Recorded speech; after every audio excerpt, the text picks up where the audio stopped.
Hi, my name is Michelle and I make handmade soaps, and welcome to Black Swan Soapworks. Today's video is going to be my BTS inspired soap, Super Tuna. It's this one right here. If you're here for BTS, I do have a light stick on all of my BTS inspired soaps. If you're here for the soap, don't worry, I'm going to show you the entire thing start to finish, including the cut. Now, like, comment, and subscribe if you want to see more of my soap videos, and thanks for watching. The base of Super Tuna soap is a cold process style soap, so that starts with oils and lye water. When you're working with lye water, it's really important that you wear safety gear. So you see that I'm wearing gloves and a chemical resistant jacket. What you don't see is my face, and I am wearing safety glasses. As you can see, I already have my lye water and my oils measured out ahead of time. I feel like that's really important so that I can focus on the actual soap making, because once the saponification process has started, it's not going to slow down for you if you forget something. You can think of soap making like cooking. You want to have everything measured out and ready to go for best success. When I'm working with a multi-layer soap, I like to split off portions into smaller containers but leave the main batch intact until I'm ready to use that soap.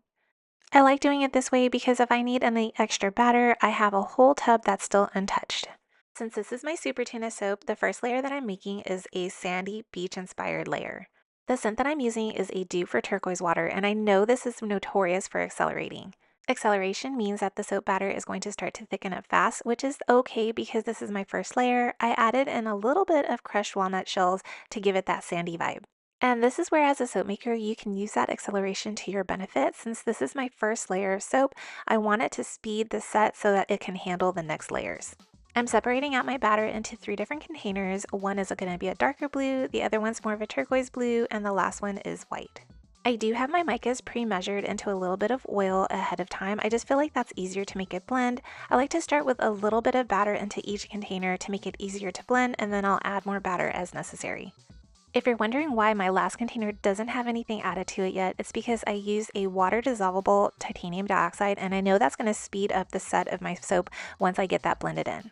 I'm sure somebody's going to slide into the comments talking about how titanium dioxide is bad for you, and that's your personal choice, but I promise you, if you're using any type of cosmetics, eyeshadow, concealers, or sunscreens, guess what is probably got titanium dioxide. I know that my titanium dioxide is going to speed up the acceleration, so I have to wait till the last minute to stick blend it and get it ready for use. I also like to hand mix my fragrance oil in and do a little bit of stick blending just to make sure it's fully mixed in before I pour the batter. Now, I don't claim to know all the different names for the techniques of soap pouring, so I'm going to call this a lazy in the pot swirl. I'm basically just layering the colors, hoping that when I pour it in, it's going to give an ocean vibe to it. Now, a lot of times when I'm doing layers, you'll see me pour over the spatula, and that's just to help make sure that my top layer of soap doesn't break through the bottom layer. I'm just going to keep repeating the process of doing that in the pot swirl. You'll see towards the end here that my soap is starting to get really thick. You can see where it's kind of clumping a little bit, and that's the acceleration that I was talking about coming from the fragrance oil. My soap recipe normally doesn't get this thick this fast, but that's okay because I'm going to be doing my light stick topper on top, and so it's okay that it's a little bit firmer at this stage. A lot of times when I'm buying a fragrance oil, I'm really careful to choose ones that fit the type of soap that I'm doing. For example, if I'm doing a really intricate swirl, I don't want to choose a fragrance oil that's going to accelerate like this. I decided to level out the top of the soap just to make a platform for my light sticks, and then I thought maybe I should have made waves since it's based on an ocean theme.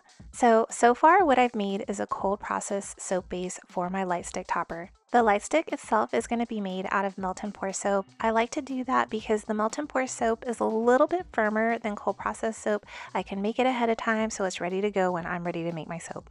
Now, for my BTS army out there, we do call it something else. I'm just going to refer to it as a light stick just because I don't want to get flagged. If you're not familiar with the BTS light stick, it actually connects to an app in the globe of the light stick itself. You can change the colors. So for this soap, I decided to go with a white and a blue swirl. It took a lot of test runs to get the handle and the little hat on the light stick just right, but I think I got it down. Of course, I can't call it a Super Tuna soap if I don't have a tuna on there. So again, these are made out of soap, and I hand painted them with blue mica to replicate the Super Tuna that Jen created.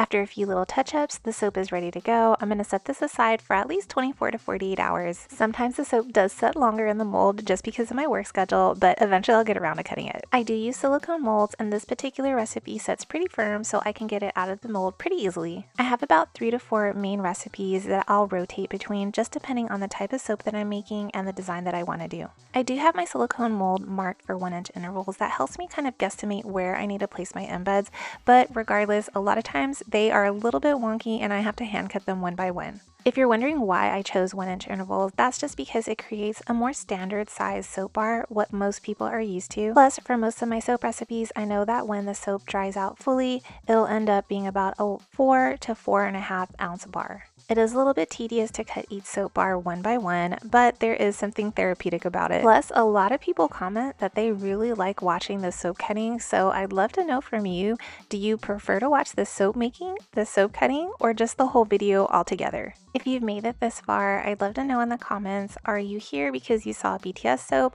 or do you like soap making, or you're just wondering why you're still watching this video? Now, Super Tuna is one of my favorite music videos. There is just something so chaotic, and when Jin came back from his military service and did an extended version, I was in love. I do have a playlist dedicated to my BTS inspired soaps, so definitely subscribe to my channel if you're a fan of BTS and you want to see what other designs that I come up with. So far, I've been making soaps for each member's birthday, their return from their military service, and now that J-Hope's going on tour, I'm gonna have to come up with a soap for that too. And of course, I do sell these soaps on my website, so head over to my channel bio, I'll have the link there. Thank you for watching Super Tuna, a BTS inspired soap. Please like, comment, and subscribe to my channel to see what other soaps I come up with.